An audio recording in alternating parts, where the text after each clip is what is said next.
Okay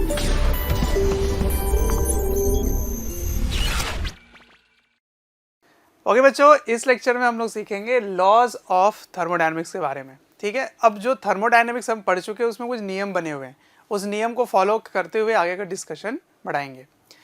तो first law of thermodynamics पे बढ़ने से पहले जब आगे पता चला कि एक और लॉ आ सकता है जो कि एक्चुअली में फर्स्ट लॉ के पहले आना चाहिए था, तो अब वो नाम तो हमने दे दिया था फर्स्ट लॉ, तो इसका नाम रख दिया गया जीरोथ लॉ। ठीक है, तो जीरोथ लॉ ऑफ थर्मोडायनेमिक्स वो क्या होता है देख लेते हैं। जीरोथ लॉ ऑफ थर्मोडायनेमिक्स ये अपना पहला है। ठीक है, ये क्या कहता है कि अगर आपके पास सिस्टम में इस तरह से अरेंजमेंट किया गया है, ठीक है, ये एक इंसुलेटेड वेसल है, ओके, चारों तरफ से इंसुलेशन है, इधर से इधर से इधर से इंसुलेशन किया हुआ है। ठीक है, ऐसे अगर ये इंसुलेशन है मतलब ये एडियाबैटिक वॉल है, ये एडियाबैटिक वॉल है, इसमें दो इस तरह से सिस्टम बनाया गया कि इस जगह का जो अरेंजमेंट है ये सब एडियाबैटिक थे। तो ये था सिस्टम ए, ये था सिस्टम बी और ये है सिस्टम सी। इधर वाला जो वॉल है ये डायथर्मिक है, ओके, डायथर्मिक या फिर कंडक्टिंग भी ले सकते हैं, है ना। डायथर्मिक मतलब पता ही है आपको क्या होता है। और ये सारे जो हैं ये शेडिंग वाले ये सब ये सारे क्या हैं, एडियाबैटिक वॉल्स हैं। एडियाबैटिक वॉल्स मतलब इंसुलेटेड वॉल, इंसुलेटेड वॉल है, सारे इंसुलेटेड है चारों तरफ से। तो अगर ऐसा है तो सिस्टम ए सिस्टम सी के साथ थर्मली इक्विलिब्रियम में आ जाएगा, है ना। वो थर्मल इक्विलिब्रियम में आ जाएगा ए और सी आपस में। क्यों? क्योंकि यहां से यहां तक हीट का एक्सचेंज होगा, क्योंकि ये कंडक्टिंग है, कंडक्टिंग होने से हीट एक्सचेंज होगा, एक समय के बाद दोनों का टेम्परेचर सेम हो जाएगा। सिमिलरली बी और सी के बीच में भी एक्सचेंज होगी हीट का, और अल्टीमेटली इन दोनों के बीच का जो टेम्परेचर है वो एक समय के बाद इक्विलिब्रियम अचीव हो जाएगी, टेम्परेचर सेम हो जाएगा। तो हम कह सकते हैं कि after long time temperature of A becomes equals to temperature of C, and if temperature of B is equals to temperature of C, then we can say that A is also equals to B. ये है अपना zeroth law, ये है zeroth law. ठीक है, क्या कहता है कि सिस्टम ए और सिस्टम सी अगर थर्मली इक्विलिब्रियम अचीव कर चुके हैं, वो थर्मल इक्विलिब्रियम में है ए और सी, और बी और सी भी थर्मल इक्विलिब्रियम में है, तो आप कह सकते हो कि ए और बी भी आपस में थर्मल इक्विलिब्रियम अचीव कर चुके होंगे। ऑल्दो ये एडियाबैटिक वॉल्स है, इन दोनों के बीच में हीट का एक्सचेंज नहीं हो रहा, पर फिर भी इन दोनों का टेम्परेचर फाइनली सेम हो जाएगा, क्योंकि दोनों ए और बी सी के साथ थर्मल इक्विलिब्रियम में हैं। तो काफ़ी आसान लॉ है, इस पर कुछ खास क्वेश्चन बनते नहीं है, बट हमें पता होना चाहिए कि जीरोथ लॉ ऑफ थर्मोडायनेमिक्स क्या होता है। ठीक है, ये बस थर्मल इक्विलिब्रियम के बारे में बात करते हैं। ठीक है, पर ये जो इंफॉर्मेशन यहाँ लिखा हुआ है ये हमारे डेली लाइफ में हर बार ट्रू हो ऐसा ज़रूरी नहीं है। जैसे मान लो अनीता और चंपा ये दोनों बहुत अच्छे दोस्त हैं, बसंती और चंपा भी बहुत अच्छे दोस्त हैं, बट इसका ये मतलब नहीं होगा कि अनीता और बसंती भी अच्छे फ्रेंड्स होंगे।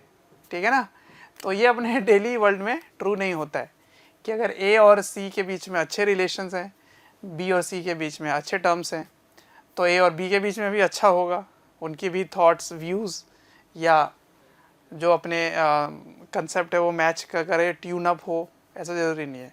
बट टेम्परेचर की बात अगर करें तो ये बिल्कुल ज़रूरी है। एनीवेज, तो ये बहुत ही छोटा सा है, इस पर डिस्कशन ज़्यादा नहीं करेंगे। अब मेन डिस्कशन शुरू होगा from first law of thermodynamics. Okay, so let us start with the first law of thermodynamics. Okay, first law of thermodynamics, short में लिख लूँगा मैं TD। ठीक है, ये अपना फर्स्ट लॉ। अब समझिए, ये बेसिकली कोई नई बात नहीं बता रहा है, बट इसके बताने का जो तरीका है, जो वे है, वो हमें समझना है। ठीक है, ये pure and pure based on conservation of energy है। इसका जो लॉ है वो एनर्जी कंजर्वेशन पे बेस्ड है। ठीक है, तो it is based on energy conservation, based on conservation, short में लिख रहा हूं कंजर्वेशन ऑफ एनर्जी। ठीक है, अब ये क्या कहता है? ये कहता है कि आपको मैंने बताया था कि एक सिस्टम होता है और एक सराउंडिंग होती है। ये है सिस्टम और इधर है सराउंडिंग। सही है, सराउंडिंग। अब सिस्टम और सराउंडिंग के बीच में एनर्जी का एक्सचेंज दो तरीके से हो सकता है ना, एक वर्क से और हीट से। तो फर्स्ट लॉ क्या कहता है कि अगर आप सिस्टम में कुछ हीट प्रोवाइड करेंगे, अगर आप सिस्टम में कुछ हीट प्रोवाइड करेंगे, तो वो हीट सिस्टम दो तरीके से यूटिलाइज कर सकता है। एक, वो कुछ यूजफुल वर्क कर सकता है और सिस्टम की इंटरनल एनर्जी बढ़ा सकता है। ठीक है, तो ये है अपना फर्स्ट लॉ, बहुत ही simple. Heat given to the system can be utilised by the system in two ways. First, it does some useful work, and second, it may change the internal energy of system. ठीक है, तो हो सकता है कि ये हो ये ना हो सकता है कि ये हो ये ना हो सकता है दोनों हो। बट कितने तरीके से हीट का यूटिलाइजेशन हो सकता है, वो हम प्योर सारे तरीके को यहाँ पे डिस्कस करते हैं। तो heat given to the system can be utilised by the system in two ways. First, by changing internal energy, and second by doing some useful work. Okay, अब क्योंकि यहाँ पे डेल्टा है तो फिर इधर भी डेल्टा डेल्टा लगा देंगे। ठीक है, ऐसे। तो हमारे लिए इक्वेशन ऑफ फर्स्ट लॉ ये होने वाला है। ठीक है, where delta Q is heat,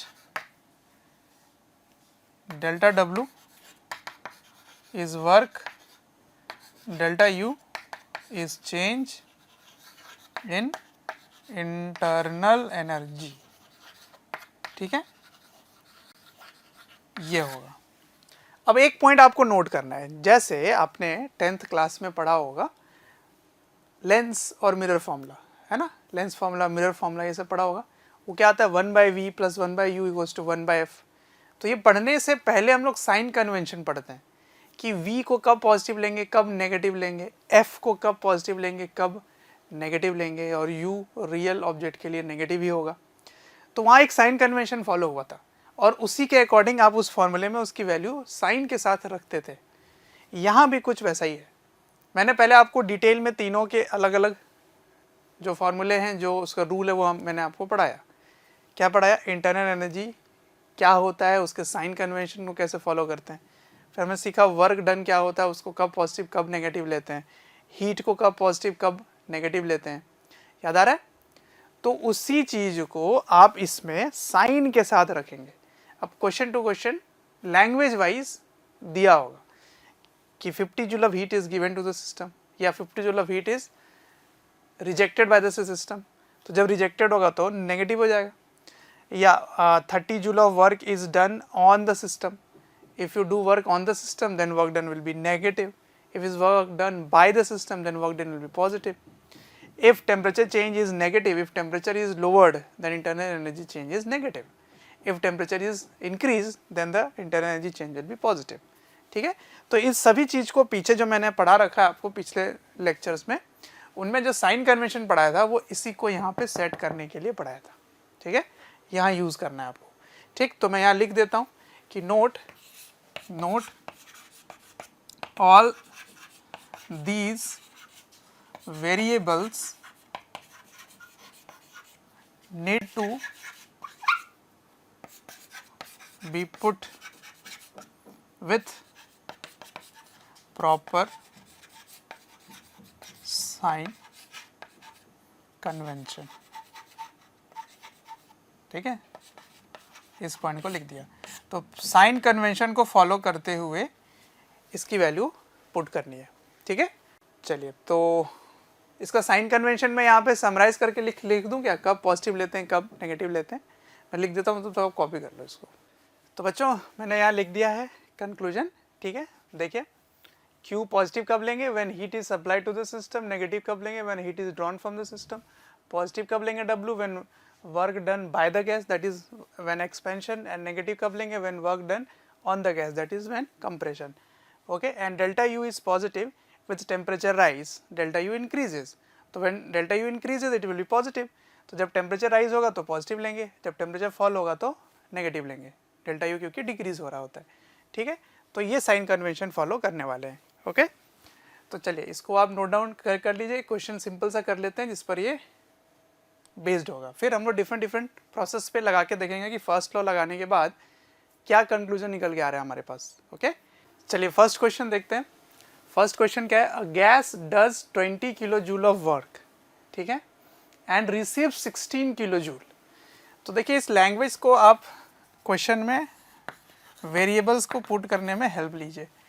gas does इतना वर्क, तो work is done by the gas हो गया, तो आप लिखोगे W is equals to positive कितना 20 kilo joule, and receive 16 kilo joule of heat, तो heat received by the system, तो रिसीव किया जा रहा है इसका मतलब heat is given to the system, तो अगेन दिस इज पॉजिटिव कितना 16 किलो जूल ऑफ हीट, ठीक है।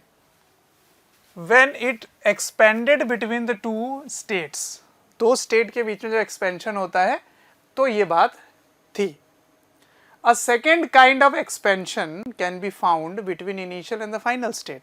इसका मतलब समझ में आ रहा है, इसका मतलब है कि अगर स्टेट A है, इस जगह पर स्टेट A है, तो इस जगह से एक्सपेंशन हुआ होगा पहले काइंड में ना, तो second kind of expansion can be found, इसका मतलब हो सकता है इधर से एक्सपेंड हुआ हो, but between initial and the final state, इसका मतलब अभी भी दोनों स्टेट इनिशियल और फाइनल सेम है जो पहले वाले में थे, बट इस बार एक्सपेंशन डिफरेंट है, तो हो सकता है इस रास्ते से गया, okay, which requires a heat input of 9 kilo joule. तो सेकेंड वाला जो कंडीशन है उसमें, सेकेंड वाले में which requires a heat input, इसका मतलब heat is given to the system, तो सेकेंड वाले में प्लस 9 किलो जूल, ये पहले वाला कंडीशन है और ये पहले वाला वर्क है। तो क्वेश्चन पूछा जा रहा है कि calculate the work done by the gas in the second expansion. Now you have to calculate the work, कितना वर्क होगा अगर आप इस रास्ते से जाते हैं, तो ये 2 है, ये 1 है, सोचिए कैसे करेंगे। W2 you have to calculate, थोड़ा ट्राई मन में आप कर सकते हैं या वीडियो पॉज करके आप सॉल्व भी कर सकते हैं। चल देखिए मैं सॉल्व करता हूँ। पहला स्टेट और दूसरे स्टेट A और स्टेट B में इनिशियल और फाइनल सेम है, तो कभी भी इनिशियल और फाइनल सेम हो तो चाहे आप जिस भी रास्ते से जाएं इंटरनल एनर्जी का चेंज सेम होगा, because delta U is a state function, it is not a path function. Therefore पहले वाले कंडीशन से आप डेल्टा U निकालेंगे, ओके, डेल्टा U जो इसमें से निकालेंगे वही डेल्टा U इसमें पुट करोगे, क्योंकि दोनों का स्टेट सेम है, इनिशियल और फाइनल। तो ठीक है, bye first law of thermodynamics, okay, in path 1, पहले वाला पाथ ले लेते हैं, पहले वाले पे क्या लिखेंगे, delta Q equals to delta W plus delta U। अब पहले वाले में डेल्टा Q कितना है 16, तो 16 है positive, and work done is plus 20, therefore how much internal energy is changed, it is changed by a negative of 4 amount, okay, so you can say 16 minus 20 is delta U, that is minus 4, so delta U is minus 4 kilo joule, minus 4 kilo joule, ये internal energy change है। अब second वाले में क्या होगा, आपको work निकालना, तो यही इसमें भी आने वाला है। तो by first law in second, by first law of thermodynamics in path 2, second वाले पाथ में अगर आप लगाते हैं तो again delta Q equals to delta U equals to delta W, ये 2 और 2 हो जाता है, ये 1 और 1 हो जाता है, बट दोनों में डेल्टा यू सेम होगा। तो delta Q is how much, +9, delta U आप इस जगह से पुट करेंगे -4, और अब आपको डब्ल्यू निकालना है, ठीक है। तो इधर आगे प्लस हो जाता है, 9 + 4, that is how much work is required, 13 kilo joule of work will be done on the system, ठीक है ना। तो calculate the work done by the gas, नहीं, it is work done by the system, sorry, work done by the gas in the second expression is this much, ठीक है। तो आप delta लिख भी सकते हैं, नहीं भी लिख सकते हैं, डेल्टा बस ये बताता है कि इतना चेंज हो रहा है या इतना का वर्क हुआ एक्चुअल में, ठीक है। तो 13 kilo joule of work is done in order to achieve the same internal energy change through different path। अगर आप 19 kilo joule of heat provide करेंगे, 16 किलो जूल प्रोवाइड करेंगे तो 20 चाहिए होगा, और 9 किलो जूल ऑफ हीट अगर प्रोवाइड करेंगे तो आपको 13 किलो जूल ऑफ वर्क करना पड़ेगा, ठीक है ना। तो ये होता है फर्स्ट लॉ ऑफ थर्मोडायनेमिक्स। अब फर्स्ट लॉ ऑफ थर्मोडायनेमिक्स इसी तरह से जो थियोरेटिकल क्वेश्चन आएंगे उसमें वेरिएबल पुट करके आपको सॉल्व करना होता है, ये एक वन ऑफ द क्वेश्चन हो गया। तो इसमें मैं और नहीं करा रहा, अब मैं फर्स्ट लॉ को अप्लाई करता हूँ डिफरेंट प्रोसेसेस में, और देखते हैं क्या कंक्लूजन निकल के आता है, और ये भी देखते हैं कि हीट प्रोवाइड करने के लिए डिफरेंट प्रोसेस में क्या रिक्वायरमेंट होगी, ठीक है। चलिए, applying first law in different processes. So different processes मतलब जो हमारे पास बेसिक 4 प्रोसेस है, मैं उसी में लगा के देखता हूँ कि कंक्लूजन क्या निकल के आता है, ओके। तो ये applying in isothermal process, in isothermal process, ठीक है, इसमें अप्लाई करते हैं और देखते हैं कि क्या कंक्लूजन निकल के आता है। तो देखिए, आइसोथर्मल प्रोसेस है तो इसमें डेल्टा यू क्या होने वाला है, डेल्टा यू 0 होगा, क्योंकि आइसोथर्मल प्रोसेस में delta T is 0, therefore delta U is 0, जिसमें मैंने आपको साइन कन्वेंशन में भी बताया था कि जहाँ जहाँ डेल्टा टी 0 होगा वहाँ डेल्टा यू 0 होगा। तो isothermal process is one of them. और एक साइक्लिक प्रोसेस में, क्योंकि इनिशियल और फाइनल स्टेट सेम होने के कारण डेल्टा यू 0 होगी, तो यहाँ डेल्टा यू 0 है, ठीक है। अच्छा, वर्क डन क्या आया था, work done nRT/ln V2 by V1। अभी आपको लर्न कर लेना है, okay. Work done in several processes में आइसोथर्मल में वर्क डन ये आता है। तो by first law of thermodynamics क्या कह सकते हैं, delta Q equals to delta W plus delta U, ये कह सकते हैं, जिसमें से ये वाला पार्ट तो 0 हो गया। इसका मतलब जो भी आप हीट प्रोवाइड करेंगे वो सारा का सारा वर्क डन में चला जाएगा, ठीक है। ये कंक्लूजन निकल के आया। तो अगर आप कांस्टेंट टेम्परेचर में हीट प्रोवाइड करते हैं किसी भी सिस्टम का, तो वो इस तरह से हीट पहुंचता है, ओके, इस तरह से चेंज होगा, क्योंकि सारा का सारा हीट कहाँ जाएगा, वर्क में, इंटरनल एनर्जी में कोई चेंज नहीं होगी। कब, जब आप आइसोथर्मल प्रोसेस में ये काम करते हैं, ठीक है। नेक्स्ट प्रोसेस जो है हमारे पास वो है इन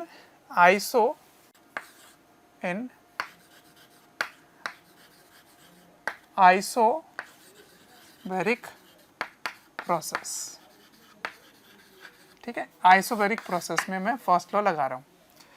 अब देखिए, आइसोबैरिक प्रोसेस है तो डेल्टा यू चाहे जो भी प्रोसेस हो, फॉर्मूला NCV डेल्टा टी ही लगता है।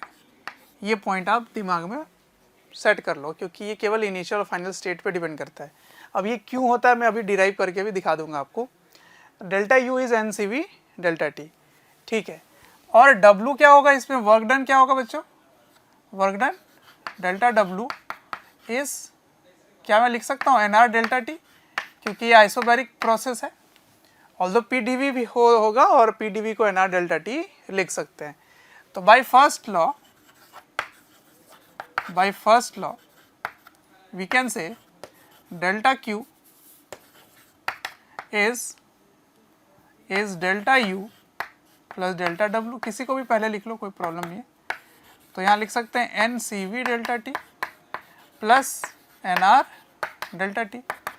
अब इसमें से एन डेल्टा टी को कॉमन ले लेते हैं, तो एन को कॉमन लिया तो क्या आ जाएगा सी वी प्लस आर, और मैं डेल्टा टी को इधर ले देता हूँ, पर्पसली मैंने ये काम किया। एन डेल्टा टी को कॉमन लेकर एन इधर लिखा, डेल्टा टी इधर लिखा, तो यहाँ क्या बचा सी वी प्लस आर। तो delta Q is equals to क्या आया C V plus R. But also we know that delta q is n c delta t, ये होता है डेल्टा क्यू का फॉर्मूला, बताया था मैंने आपको। अब delta Q at constant pressure है, तो delta Q at constant pressure में c के जगह क्या आ जाएगा cp, because at constant pressure the c become cp। तो by comparing what can we say that cp is equals to cv plus R. ठीक है, तो by comparing we can say that Cp equals to Cv plus R. तो यहाँ से ये भी prove होता है कि Cp की वैल्यू Cv से बड़ी होगी, और कितना होगा Cv प्लस आर होगा। या you can also say that Cp minus Cv is equals to R. Okay, तो Cp minus Cv equals to R और Cp equals to Cv plus R. This is called Mayer's formula. ठीक है, इसको Myers formula भी बोलते हैं। अब Myers formula अगर आपको डिराइव करने बोला जाए कैसे होगा, तो आपको करना क्या है, फर्स्ट लॉ लगा देना है आइसोबैरिक प्रोसेस में, अपने आप ही ये डिराइव होके आ जाएगा, Cp minus Cv equals to R हो जाएगा, या Cp equals to Cv plus R. ठीक है, तो ये कंक्लूजन निकल के आ गया।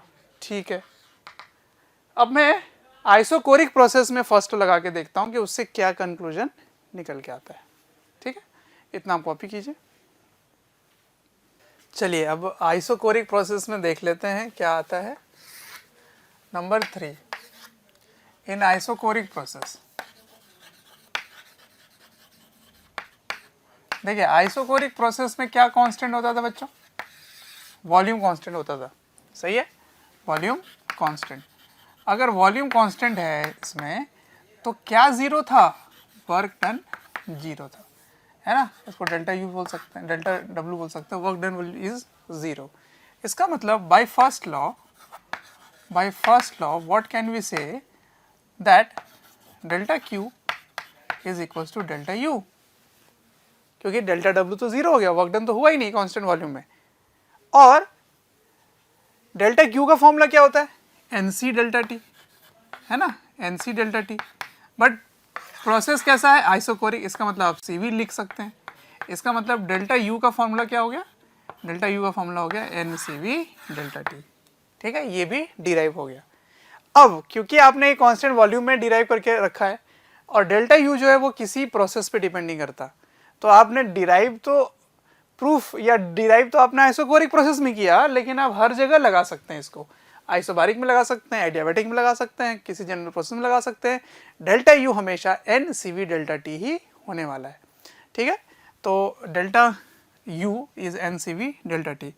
Therefore we concluded that delta U is equals to NCV delta T in all process, in all types of process. ठीक है, चाहे जो भी प्रोसेस में आप इसको कंसिडर कीजिए, हमेशा NCV डेल्टा टी ही आने वाला है। Where what is CV, where CV is molar heat capacity at constant volume, and delta T is temperature rise और temperature fall, n is number of moles. ठीक है ना, n क्या है number of moles of gases, ये है अपना। तो ये हो गए सारे। अब एडियाबैटिक में देखते हैं कि फर्स्ट लॉ से कंक्लूजन क्या निकल के आता है, ठीक है। तो एडियाबैटिक में साथ साथ करने वाले हैं delta you, delta W and delta Q को रिलेट करके फाइनली देखेंगे कि क्या कंक्लूजन निकलता है। ओके, कॉपी करो। चलिए अब एडियाबैटिक प्रोसेस में देखते हैं। इन एडियाबैटिक प्रोसेस, शॉर्ट में लिख दिया इसको एडीबी। देखिए एडियाबैटिक प्रोसेस में क्या जीरो होता है, डेल्टा क्यू जीरो होता है, क्योंकि एडियाबैटिक प्रोसेस है, डेल्टा क्यू जीरो हो गया, ठीक है। डेल्टा यू क्या होगा, delta U is always N C V delta T. And what is delta W. अब work done in adiabatic process आपको लर्न करके रखना पड़ेगा। क्या आता है, P1 V1 minus P2 V2 by gamma minus 1, या फिर NR T1 minus T2 upon gamma minus 1, ठीक है, ये हो गया। अब by first law what conclusion can you draw, delta Q equals to delta U plus delta W, delta Q हो गया जीरो। तो इस जगह से डेल्टा डब्ल्यू या डेल्टा क्यू को कैसे रिलेट करेंगे, delta U is minus delta W, सही है।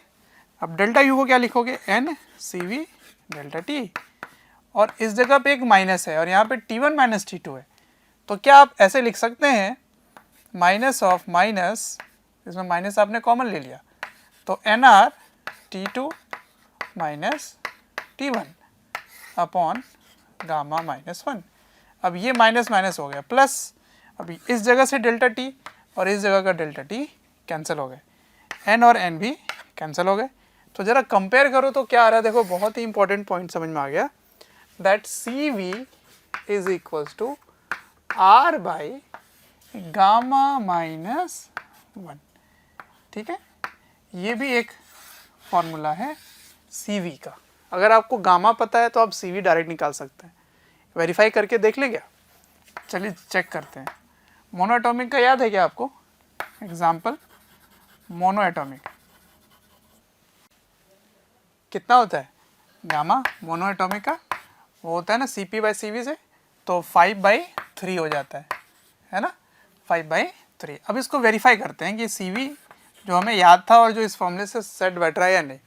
तो R by gamma minus 1, gamma कितना है 5/3 माइनस 1, तो ये हो जाएगा 5 में से 3 गया 2, 3 चला गया ऊपर, तो 3R/2। तो मोनोएटॉमिक का CV 3R/2 ही हुआ करता था, है ना। तो देखो ये वो भी वेरीफाई हो गया। आप डायटोमिक में भी चेक कर सकते हैं, किसी में भी चेक कर सकते हैं। तो ये भी एक फॉर्मूला है CV का जिसको आपको लर्न रखना पड़ेगा, CV in terms of gamma. Okay, अच्छा, तो एडियाबैटिक प्रोसेस में अगर फर्स्ट लॉ लगाते हैं तो कंक्लूजन निकल के आता है कि CV is equals to this much. So CP को कैसे रिलेट करोगे, therefore we can say that CP is gamma times CV, ये भी तो होता है, CP by CV is gamma, तो CP equals to gamma times CV। तो गामा गामा है और CV कितना है R गामा माइनस 1, ये है अपना CP, ठीक है।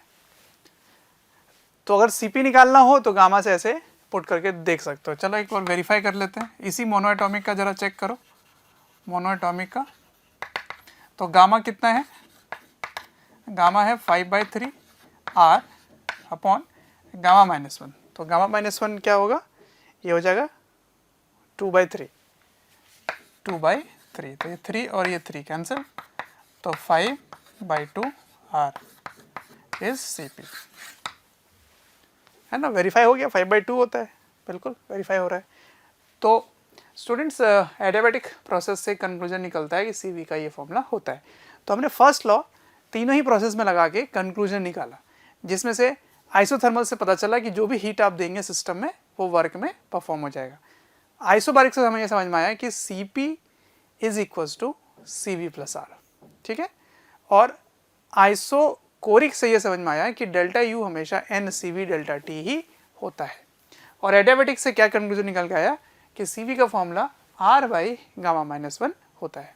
ठीक है ना। तो ये सब कुछ कंक्लूजन है जो फर्स्ट लॉ डिफरेंट प्रोसेस में लगाने से कंक्लूड होता है। ओके, चलिए आगे कंटिन्यू करते हैं। अब डिराइव करेंगे एडियाबेटिक की जो इक्वेशंस थी ना, पीवी के पावर में गामा इज कांस्टेंट, वो कैसे आया था।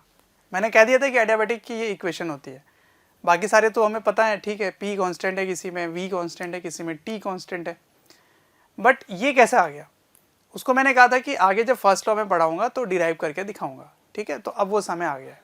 ओके, तो चलिए डिराइव करते हैं first law of equation of adiabatic process. तो from first law of thermodynamics, ठीक है, फॉर वेरी स्मॉल चेंजेस, बहुत ही छोटे चेंजेस के लिए आप फर्स्ट लॉ अगर लगाएं तो उसको लिख सकते हैं डेल्टा की जगह डी आ जाएगा। तो d Q is equals to d W plus d U. ठीक है, अब क्योंकि ये एडियाबेटिक प्रोसेस है तो d Q becomes zero, okay, as adiabatic process. Okay, so you can say that d W plus d U is equals to zero. अब d W की जगह क्या लिख सकते हैं, पी डी वी, क्योंकि स्मॉल वर्क है, इंटीग्रेशन लगाओगे तो टोटल वर्क आ जाएगा। और डी यू की जगह क्या लिख सकते हैं, एन सी वी, अब डी टी हो जाता है इक्वल्स टू जीरो। ठीक है, now from ideal gas equation,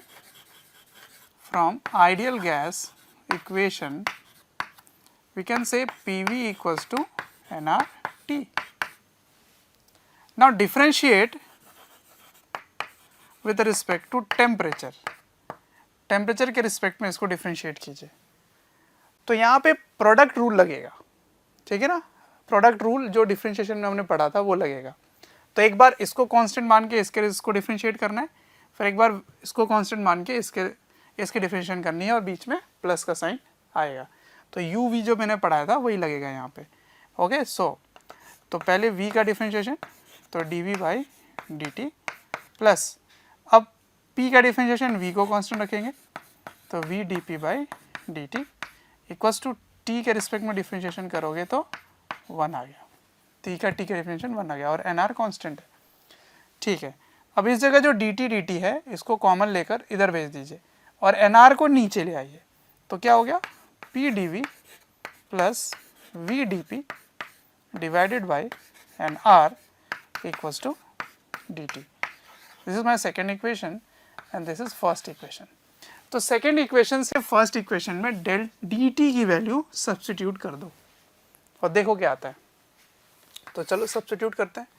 तो लिख सकते हैं P D V plus N C V into D T. D T की वैल्यू इस जगह से यहाँ पे सब्सटीट्यूट कर दीजिए, तो आ जाता है P D V plus V D P divided by N R. अब n से n को कैंसिल कर लो, दिस इज इक्वल्स टू 0।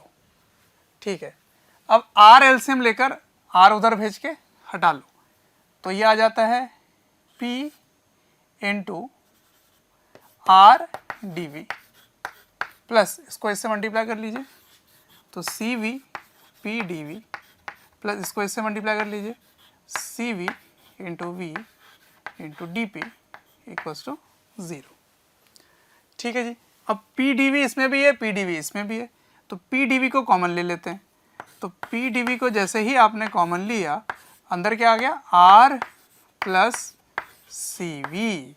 अब सी वी प्लस आर क्या होता है बच्चों, सी वी प्लस आर होता है सी पी, है ना। तो मैंने अभी डिराइव भी करके दिखाया, C V plus R C P होता है, इसको मैं रिप्लेस कर दूंगा बाद में। इसको लिख सकते हैं C V into V into D P equals to 0। ठीक है, तो इस जगह पे क्या लिख सकते हैं, this is equals to C P. Okay, तो P into D V into C P plus C V into V into D P equals to 0। ठीक, अब क्या करो, अब मैं डिवाइड कर देता हूं दोनों साइड, किससे, dividing by CV into V into P both sides. ठीक है, डिवाइड कर दो, तो इसको डिवाइड करने पे क्या होगा, P into DV into CP divided by CV into V into P plus इसको डिवाइड करो, CV into V into DP divided by CV into V into P, और ज़ीरो से डिवाइड करोगे तो वो ज़ीरो ही होगा। अब जरा ध्यान से देखो, ये P और ये P कैंसिल हो गए, और ये CP बाई CV हो गया, तो CP बाई CV क्या होता है बच्चों, गामा। उसी तरह से CV CV कैंसिल, V और V कैंसिल, तो DP बाई P रह जाएगा और इधर DV बाई V और गामा रह जाएगा। करेक्ट है, तो इसको मैं पहले लिख लेता हूँ, इस टर्म को मैं पहले लिख लेता हूँ, तो इस जगह आ गया DP by P, DP by P plus इस जगह क्या आ गया, gamma DV by V equals to 0। ठीक है, अब now integrate both the sides, indefinite integration कर रहा हूँ, इनडेफिनेट, तो जब इसको इंटीग्रेट करेंगे तो इसका आंसर क्या आ जाएगा, ln P plus gamma ln V। अब क्योंकि इंडेफिनेट इंटीग्रेशन आप कर रहे हो तो प्लस सम कांस्टेंट भी आना चाहिए, प्लस C कांस्टेंट आ गया इक्वल्स टू 0। ठीक है, अब जरा इन दोनों को देखो, इस जगह पे log की प्रॉपर्टी आपने पढ़ी होगी, log की प्रॉपर्टी में अगर log a के पावर में b होता है तो ये आगे आ जाता है, इसको आप लिख सकते हैं b टाइम्स log a। तो उल्टा भी तो बोल सकते हैं, अगर कुछ मल्टीप्लाई है तो आप उधर ले जाओगे तो उसके पावर में हो जाएगा, तो ये जो गामा है वो v के पावर में आ जाता है, तो क्या लिखेंगे, ln P plus ln v के पावर में gamma is equals to constant, ये उधर जाके माइनस C होगा जो कि कांस्टेंट टर्म ही रहने वाला है। अब फिर से एक प्रॉपर्टी लगेगा कि log a plus log b is equals to log a into b। ठीक है, a into B equals to a plus B, तो इस जगह आप क्या लिख सकते हैं, log p v की पावर गामा इज कांस्टेंट। अब इधर भेज दोगे तो e के पावर में constant is also a constant term, या एंटी लॉग ले लो दोनों साइड तो that will also be a constant term, so therefore we get pv के पावर में gamma is equals to constant, and this is the desired result, the desired equation of adiabatic process, equation of adiabatic process। ठीक है, ये होता है where gamma is what, where gamma is, इस जगह पे आप लिख सकते हैं गामा, इस जगह पे मैंने क्या किया, इसको गामा लिखा है, ठीक है ना, तो where gamma is nothing but the ratio Cp by Cv। ठीक है, तो ये हो गया अपना इक्वेशन। तो डेरिवेशन आपको समझ आ चुका है, ऑल्दो बहुत बड़ा डेरिवेशन है, बट आपको ये बस प्रैक्टिस करके रखना है ना, स्कूल के पेपर में या फिर थियोरेटिकल आइडिया लेने के लिए ये आपको आना चाहिए। ऑल्दो इससे क्वेश्चंस तो कुछ नहीं बनेंगे, पर फिर भी आपको अगर डेरिवेशन आता है तो कोई भी एक ऐसा प्रोसेस दे दे जिसमें Q0 हो और कुछ अलग डिपेंडेंसी हो, तो आप फाइनल रिजल्ट इधर ला सकते हैं। तो आपको सीखना क्या है, एक प्रोसेस अपना जो गिवन होगा वो करना है, और दूसरा आपको आइडियल गैस इक्वेशन से डिफरेंशिएशन करके dt की वैल्यू सब्स्टिट्यूट करनी है। उसके बाद फिर लॉग के कुछ प्रॉपर्टीज़ होते हैं जिनको आप यहाँ पे लगा दिए, तो CV प्लस R की वैल्यू हो गई यहाँ पे CP, और CP बाई CV हो गया गामा। तो चार चीज़ें आपको आनी चाहिए, एक कि एडियाबैटिक पे dq 0 होता है, फिर फर्स्ट लॉ की equation, second ideal gas equation को डिफरेंशिएशन करके dt की value, third CV plus R होता है CP, and fourth CP by CV होता है गामा। ठीक है ना, उसी सबको मैंने यूज़ किया और फाइनली इक्वेशन डिराइव कर लिया। Okay, so this is derivation of adiabatic process PV के पावर में गामा। ठीक है, I hope you have got all the derivation, all the proof जो कि पेंडिंग था फ्रॉम केटीजी टू थर्मोडायनेमिक्स, सारी चीज़ें आ गई। एक मैंने कहा था कि सीपी बड़ा होता है सीवी से, कितना बड़ा होता है वो पता चल गया, और इससे ये पता चला कि गामा इज मोर देन 1। ठीक है, और क्यों होता है delta U is N C V delta T, ये क्यों होता है ये भी हमने डिराइव कर लिया, और पीवी के पावर में गामा इक्वल्स कांस्टेंट ये भी डिराइव कर लिया। तो सारे डेरिवेशन मैंने प्रूफ के साथ बता दिए हैं। ठीक है, चलिए अब इसको यूज़ करते हैं, क्वेश्चंस पे अप्लाई करते हैं। तो बच्चों आते हैं फर्स्ट क्वेश्चन पर। क्वेश्चन कुछ ऐसा लिखा हुआ है कि एक एयर का मिक्सचर है ना, एक एयर का मिक्सचर है जिसका प्रेशर इनिशियल P था, उसको सडनली प्रेशर 1/32 टाइम्स कर दिया गया, P/32 हो गया वो। ठीक है, तो सडन प्रोसेस जो होते हैं, sudden process is a adiabatic process, is an adiabatic process. ठीक है, एडियाबैटिक, ये आपको समझना पड़ेगा। तो इसमें प्रेशर में चेंज क्या हुआ है, 1/32 टाइम्स हुआ है। तो बताना है कि बताओ फाइनल वॉल्यूम कितना हो गया, अगर इनिशियल वॉल्यूम V0 था और इनिशियल टेम्परेचर T0 था, तो बताओ फाइनल टेम्परेचर कितना हुआ या फाइनल वॉल्यूम कितना हुआ। तो सबसे पहले प्रोसेस समझना होगा। तो प्रोसेस कैसी है, ये एडियाबैटिक प्रोसेस है। उसके बाद अगर आप इक्वेशन लगाते हैं एडियाबैटिक का, तो पीवी के पावर में गामा इज कांस्टेंट। गामा क्या होता है, मोनो, डाया या पॉलीएटॉमिक में अलग अलग गामा की वैल्यू होती है। तो पहले समझना होगा कि ये कौन सा टाइप का गैस है। तो एयर में जो मिक्सचर होता है, मिक्सचर ऑफ एयर, उसमें 78% नाइट्रोजन है और 21% ऑक्सीजन है। तो 99% तो O2 और N2 ही रह गए। तो इसका मतलब O2 और N2 मैक्सिमम कंटेंट रखे हुए हैं एयर का। ठीक है, तो देयरफॉर दिस इज डायटोमिक। तो इसका मतलब आपको डायटोमिक के लिए इसको सॉल्व करना पड़ेगा। ठीक है, कैसे करेंगे, फाइनल वॉल्यूम बताना है। तो आपको प्रेशर पता है कैसे चेंज हो रहा है, वॉल्यूम बताना है कितना चेंज होगा। तो आपको इक्वेशन लगाना है, पीवी के पावर में gamma is constant. It means P1 V1 के पावर में gamma is equals to P2 V2 के पावर में गामा। डायटोमिक के गामा आपको पता है क्या होता है, 7/5। अब आपको वॉल्यूम बताना है कितना टाइम्स हो गया।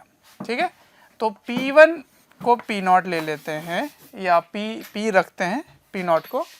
ठीक है, तो P0 ही कर लेते हैं, चलो ये P0 है, ये P0 है। तो ये P0 और V0 के पावर में गामा इज P0/32 V0 के पावर में गामा। गामा की वैल्यू क्या होगी, गामा की वैल्यू हो गई 7/5। ठीक है, ये हो गया फाइनल। तो फाइनल वॉल्यूम कैसे निकालेंगे, प्रेशर ये कैंसिल हो गए, ये चला गया इधर। तो 32 V0 की पावर में V0 रहने देते हैं, उसको उधर ले जाते हैं। ठीक है, 32 इधर चला गया और इधर चला गया, V final by V0 whole to the power 7/5 हो गया, है ना। ये चला गया इधर, ये ऐसे लिख लिया आपने। अब समझिए ध्यान से, आपको V फाइनल चाहिए, तो ये जो पावर है वो इधर जाके रूट बन जाएगा, तो आपको फाइनल वॉल्यूम दिख जाएगा। तो final volume is initial volume into 32 whole to the power 5/7। ठीक है, 32 होल टू द पावर 5/7। ठीक है ना, ये इधर जाके रूट हो चुका है, 5/7 आ गया, ये आपका आंसर हो गया। तो इतना टाइम्स हो जाता है। ठीक है, अब अगर टेम्परेचर की बात करें, टेम्परेचर, तो फिर टेम्परेचर और प्रेशर के बीच में रिलेशन लगाना होगा। क्यों, क्योंकि आपको प्रेशर पता है कैसे चेंज हो रहा है। मान लो सिर्फ यही पूछा जाता तो आप क्या लगाते, पीटी वाला फॉर्मूला। तो PT gamma 1 minus gamma is constant, तो P1 T1 equals to P2 T2 gamma 1 minus gamma. ठीक है, चलो तो इसको कैसे सॉल्व करेंगे, इसको सॉल्व कर लेते हैं ऐसे। इनिशियल प्रेशर है P0, फाइनल प्रेशर आ गया आपका P0/32 और इधर आ चुका है T2/T1 whole to the power gamma. Gamma is 7/5 minus 1 minus 7/5 है ना, तो -1 प्लस -7/5 प्लस 1. ठीक है, ये दोनों कैंसिल हो गए, 32 चला गया ऊपर और इनिशियल टेम्परेचर है T0. Okay, T0. अब इसको आप भेज दोगे उधर, पर पहले रूट देख लेते हैं क्या हो रहा है. तो रूट आ रहा है T2 के पावर में 7/5 इंटू एलसीएम ले लीजिए, तो -7 प्लस 5 इज -2 -2/5, तो 5 और 5 कैंसिल, -7/2 और ठीक है ना, -7/2. अब ये इधर जाता है रूट हो जाता है, तो रूट होने पे क्या हो जाता है 32 के पावर में -2/7. That is also equals to, अभी इसको रहने देते हैं, नेक्स्ट लाइन में लिखेंगे, इसको भी रहने दो और यहाँ पर T0 लिख लो. तो नेक्स्ट लाइन में क्या लिखेंगे, T2 final is equals to T0 32 के पावर में -2/7. आपने इसका रूट ले लिया तो पावर रिवर्स हो गया, इधर आ गया. इसको आप ऐसे भी लिख सकते थे T0/32 के पावर में 2/7, डिनोमिनेटर में पॉजिटिव हो गया. ठीक है, तो ऐसे सॉल्व करेंगे. एक क्वेश्चन और करते हैं. अब इस बार ऐसा दिया जा रहा है कि एक पिस्टन है, ये पिस्टन इंसुलेटेड पिस्टन है, ठीक है, और इंसुलेटेड पिस्टन का मतलब एडियाबैटिक पिस्टन ही हो गया. ठीक है, हीट का कोई एक्सचेंज नहीं हो रहा. अब यहाँ पर एक गैस है जिसका pressure P0, volume V0, temperature T0 है. अब अगर वॉल्यूम को हाफ कर दिया जाए, ठीक है, वॉल्यूम हाफ कर दिया जाए, ये आपका फाइनल वॉल्यूम हो गया, वॉल्यूम हाफ कर दिया जाए, तो बताओ फाइनल प्रेशर, फाइनल टेम्परेचर क्या होगा, ये बताना है आपको. ठीक है, बताइए. इसको कॉपी कीजिए, फिर सॉल्व कीजिए. कर लिया आपने? देखिए, ये एडियाबैटिक वॉल्स क्वेश्चन में गिवन था. अच्छा, एक और पॉइंट मुझे बताना पड़ेगा. ये एडियाबैटिक वॉल्स थे और यहाँ पे मोनो एटॉमिक है, ये बताना पड़ेगा वरना नहीं कर पाओगे. मोनो एटॉमिक गैस, ये बताना पड़ेगा, जानकारी देनी पड़ेगी. अब ट्राई कीजिए. तो मोनो एटॉमिक है और एडियाबैटिक है, तो आपको इक्वेशन लगाना है P1V1 equals to P2V2 gamma.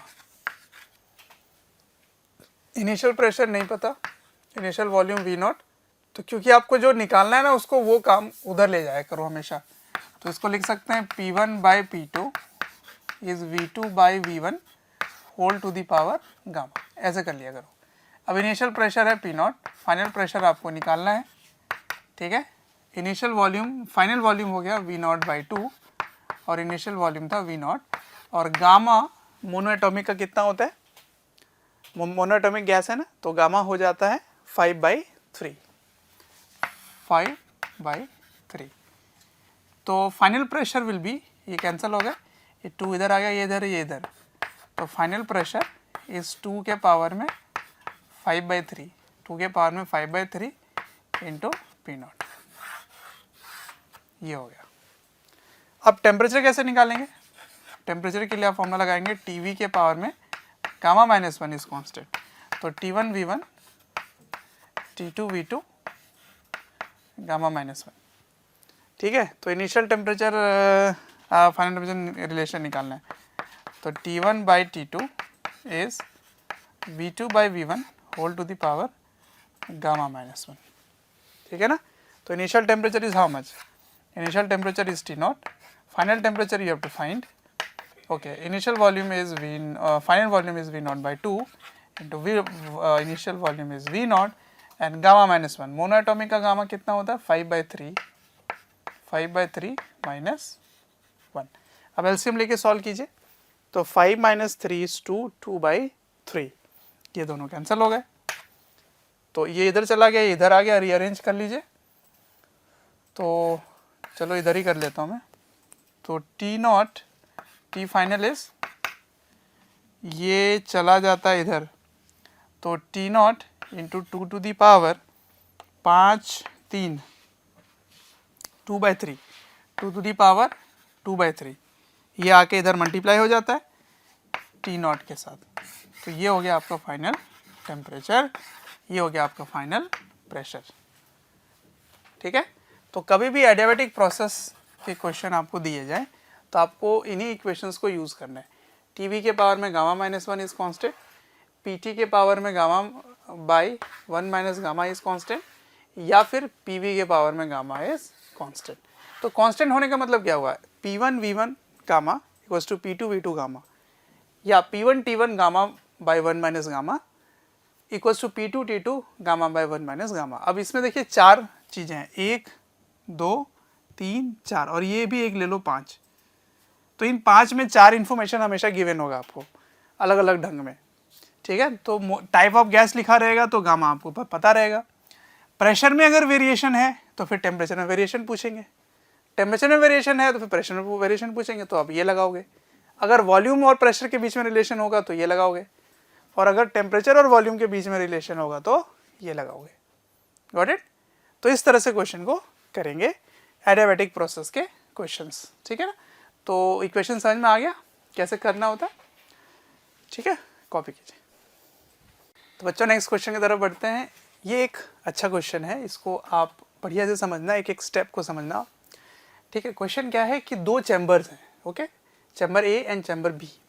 Chamber A में हाइड्रोजन गैस है एंड चैम्बर बी में हीलियम गैस है। और ये जो वॉल्स है ना बाहर का, ये सारे वॉल्स जो हैं, all the walls are adiabatic in nature.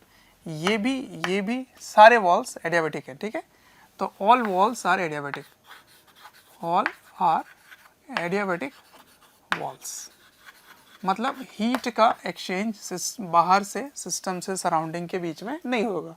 Okay, अच्छा, अब क्या है कि ये जो पिस्टन है ये मूवेबल गिवन है, this is a movable piston. Okay, movable piston. तो पिस्टन मूवेबल होने से क्या होता है, ये चीज़ सब आपको मैंने बता रखा है, मूवेबल पिस्टन। ठीक है, ओके, अब समझिए, क्योंकि मूवेबल पिस्टन है तो इनिशियली दोनों चैम्बर्स में बराबर बराबर वॉल्यूम दोनों गैसेस के थे। ठीक है, ऑल्सो टेम्परेचर भी उसका सेम था। अब क्योंकि ये मूवेबल है तो प्रेशर भी सेम ही था, तो दोनों के इनिशियल प्रेशर, वॉल्यूम और टेम्परेचर दोनों चैम्बर में सेम दिए हुए थे। अब क्वेश्चन है कि जब इसकी हीटिंग होती है, स्लोली हीटिंग, अब स्लोली हीटिंग का मतलब समझ रहे हो आप, है ना, स्लोली हीटिंग का मतलब है रिवर्सिबल प्रोसेस हो रहा है, तो आप आइडियल गैस की इक्वेशन लगा सकते हैं। ठीक है, तो इसमें स्लोली हीटिंग करने के बाद क्या ऑब्जर्व होता है कि ये जो चैम्बर है ना, ये मूव करके 1/8 वॉल्यूम हो जाता है, इसकी फाइनल वॉल्यूम जो होगी वो 1/8 वॉल्यूम हो जाएगी। This is V0 by 8। तो इसकी इनिशियल वॉल्यूम का 1/8 वॉल्यूम हो जाता है। Why? Because we are slowly heating, and when the volume becomes 1/8 volume, then you have to find the final pressure and volume and temperature for both the chambers. Okay, and also you have to find the heat given by the filament.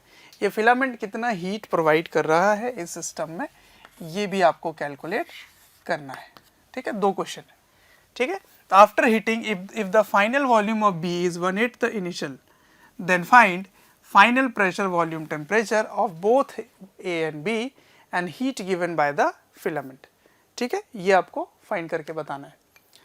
तो कैसे करें, देखिए, सबसे पहले आपको समझना है process, कैसा प्रोसेस है ना, कौन सा प्रोसेस इन्वॉल्व हो रहा है। जब तक आप वो नहीं समझ पाएंगे आप इक्वेशन नहीं लगा पाएंगे।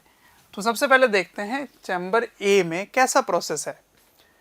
चारों तरफ से हीट का आना जाना बंद है, पिस्टन मूवेबल है, लेकिन आप इधर से हीटिंग कर रहे हैं, तो क्योंकि आप हीट कर रहे हैं तो हीट भी चेंज हो रहा है, इसका मतलब एडियाबैटिक तो नहीं होगा।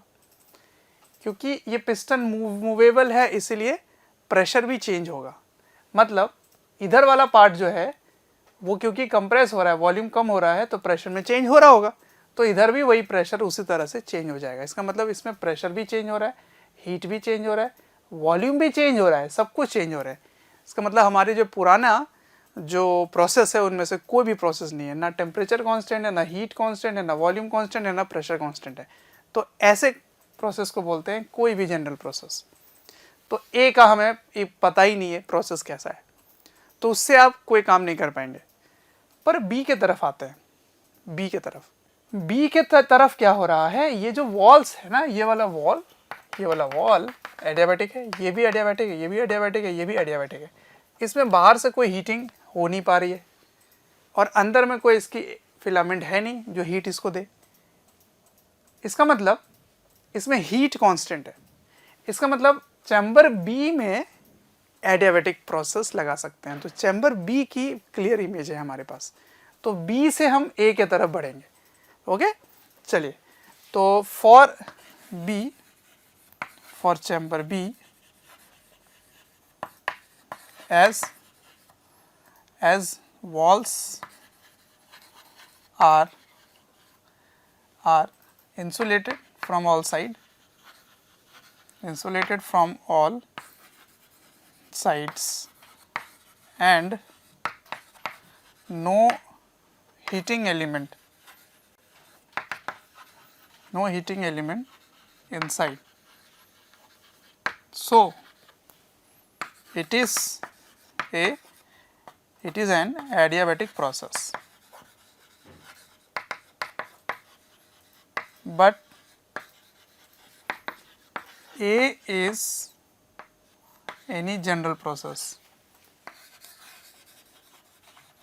because शॉर्ट में लिख देता हूँ, because Q changes, P changes, T changes, V changes, everything changes. ठीक है, all of them are changing in chamber A. Therefore, we cannot conclude to any general process. You cannot conclude the earlier known processes. So it is a general process. Okay. So you cannot conclude to any earlier known process. So this is a general process. तो इसलिए A से आप कोई काम शुरू नहीं कर पाएंगे, पर B से किया जा सकता है। B में हमें पता चल चुका है कि ये एक एडियाबैटिक प्रोसेस है जिसमें वॉल्यूम 1/8 हो रहा है, तो आपको प्रेशर बताना है, टेम्परेचर बताना है और वॉल्यूम बताना है। तो वॉल्यूम तो चलो पता चल चुका है, वॉल्यूम के लिए हमें कोई भी परेशानी नहीं है। क्यों? क्योंकि देखो इनिशियल वॉल्यूम और फाइनल वॉल्यूम पता है आपको। तो मैं बी से शुरू करता हूँ ना, फॉर बी। ओके, तो बी के लिए आइए शुरू करते हैं। फॉर बी एडियाबैटिक प्रोसेस, और इस एडियाबैटिक प्रोसेस में क्या हो रहा है बच्चों, वॉल्यूम कितना टाइम्स हो रहा है, 1/8। तो आप प्रेशर बता सकते हैं कि नहीं, कैसे, P1 V1 gamma is P2 V2 gamma, ऐसे बता सकते हैं। अच्छा, इनिशियल प्रेशर क्या है, P0, इनिशियल वॉल्यूम क्या था, V0। गैस कैसी है, helium is a monoatomic gas, monoatomic का गामा क्या होगा, 5/3। ठीक है, तो वॉल्यूम आपको पता है। ओके, तो आपको फाइनल प्रेशर पता करना है, तो इसको इधर भेज दीजिए, V0/8 हो गया ये, और whole to the power gamma, gamma कितना होता है, 5/3 इक्वल्स टू P2। तो V0 कैंसल, 8 चला गया ऊपर, तो P0 2 टू द पावर 3, 8 को क्या लिखते हैं, 2 टू द पावर 3, पावर में 5/3 is P final. Okay, 3 cancel, 2 to the power 5 is 32, तो 32 P0 इज फाइनल प्रेशर किसका, B का। तो B का फाइनल प्रेशर मिल गया। अच्छा, B का फाइनल वॉल्यूम भी मिल जाना चाहिए। क्यों, फाइनल वॉल्यूम कितना होगा, देखिए पहले ही गिवन है, V0/8। तो अगर आपको प्रेशर पता है, वॉल्यूम पता है, तो आप टेम्परेचर फाइनल भी बता सकते हैं। कैसे? मोल्स को कंजर्व कर लीजिए, है ना, कि P1 V1 by T1 equals to P2 V2 by T2। तो यहाँ से आप टेम्परेचर भी बता सकते हैं। तो बाई मोल्स कंजर्वेशन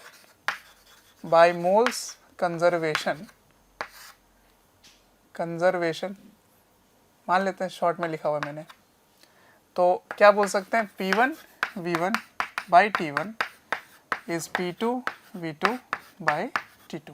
तो initial pressure P0, initial volume V0, initial temperature T0, final हो गया 32 P0, वॉल्यूम हो गया V0 बाई 8। तो टेम्परेचर फाइनल बताना है, तो 8 को इससे काट लो, 4 हो गया, ये दोनों कैंसिल हो गए। इसका मतलब final temperature is 4 times initial temperature for B। ये B का फाइनल टेम्परेचर आ गया, फाइनल वॉल्यूम आ गया, फाइनल प्रेशर आ गया। अब A के लिए करेंगे। A की शुरुआत कहाँ से करें? A के लिए देखिए, क्योंकि जनरल प्रोसेस आप कुछ नहीं कर पाएंगे, लेकिन एक चीज़ हमें पता है कि the piston is movable piston. तो मूवेबल पिस्टन से आप क्या बोल सकते हैं कि प्रेशर सेम होगा, बिकॉज स्लोली हीटिंग हो रही है।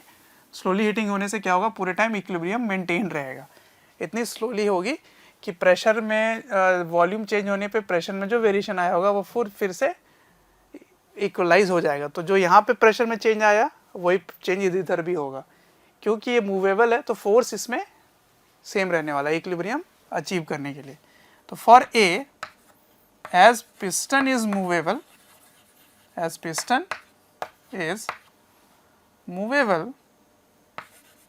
so pressure is same as B। तो final pressure of A is equals to final pressure of B, that is how much? 32 times P0। तो फाइनल प्रेशर ऑफ ए आ चुका है 32 P0।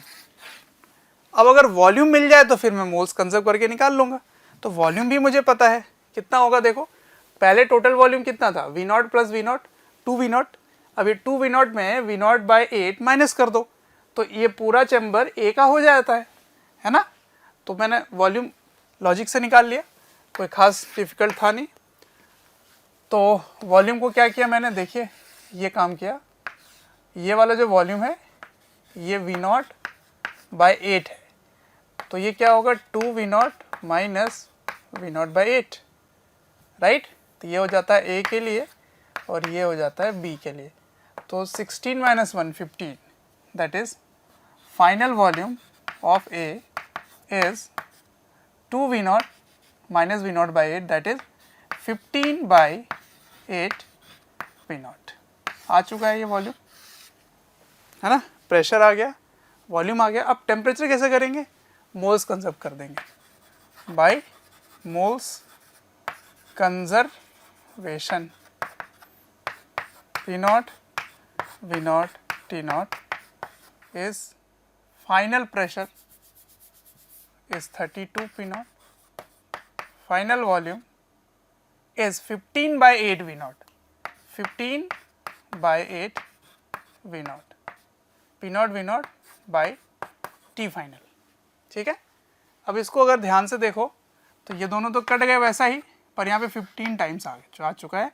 P0 P0 cancel हो गया, P0 P0। तो temperature final is 15 4 जा 60 times temperature initial. ये किसका temperature आया बच्चों? ये ए का आया। ठीक है। तो आपने टेम्परेचर निकाल लिया, वॉल्यूम निकाल लिया, प्रेशर निकाल लिया, सारी चीज़ें आपने निकाल ली है।